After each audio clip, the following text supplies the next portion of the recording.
লাগাইছিস তোরা? শালারা খেলা শুরু না হতে হতে দল নিয়ে মারামারি লাগাইছিস। এই তোর বাড়ি কোনায়? আর তোরা দেখেই তো বোঝা যাচ্ছে তোরা সিজনাল ফ্যান, খেলা নিয়ে মারামারি করতেছিস। এই শালটার একা পায় কি মারাটা মারছিস, পারলি পরে ওর সাথে একা একা মারামারি করে, দেখি কিরা পারে মারে। লাগবি আয়। আরে ভাই আমরা খেলা নিয়ে মারামারি করতেছি, তা আপনার কাছে কি ডাকা হয়েছে? ও তো ভাই চোর, ওই দোকানেতে মোবাইল চুরি করে ধরা পড়েছে, এই জন্য আমরাও ধরে মারতেছি। এই শালা তুই চোর, তুই এত বড় একটা সম্মানিত দলের জার্সি পরে তুই চুরি করিস, তোর লজ্জা করে না? তোর মান সম্মান নাই? কি কোন ভাই, চোরের আবার কিসের মান সম্মান? আর আমি কি এমনি এমনি চুরি করি নাকি? আমি তো পেটের দায় চুরি করি। তুই পেটের দায় চুরি করিস, এই জন্যই চুরি করিস। তুই যে ব্রাজিলের জার্সি পরে চুরি করে বেড়াচ্ছিস, এই জন্যই তোর দলের নাম খারাপ হচ্ছে না?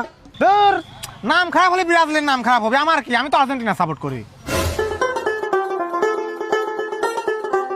কি তুই আর্জেন্টিনা সাপোর্টার? আমি তো দূরিতে দেখে মনে করছি তুই ব্রাজিলি সাপোর্টার, এই জন্যই দাপাতে দাপাতে এসে তোর বাঁচালাম। তুই আর্জেন্টিনা সাপোর্টার, হ্যাঁ ব্রাজিলের জার্সি পরে কিসের জন্য চুরি করে বেড়াচ্ছিস? এই জার্সি পরে চুরি করতে যাতে চুরি মুড়ি করে কোনো ধরা মরা খালি পরে ব্রাজিলের নাম খারাপ হবে। এই তুই কি রে, তুই ব্রাজিলের জার্সি কোনে পাইছিস কত? এই জার্সি আমি এটি আমার এক্সপ্রেসে তো ধারিছি। তোর আবার কিসির এক্সপ্রেস? আরে এই ছেলে দেখি কিছুই বোঝে না। এই ভিডিওর কমেন্টে দেখেন আমার এক্সপ্রেস নামে একটা পেজ মেনশন দিয়ে আছে, ওই পেজে ঢুকে দেখেন প্রিমিয়াম সব জার্সি কালেকশন, যেইটা মন চায় সেটা অর্ডার দিয়ে দেন।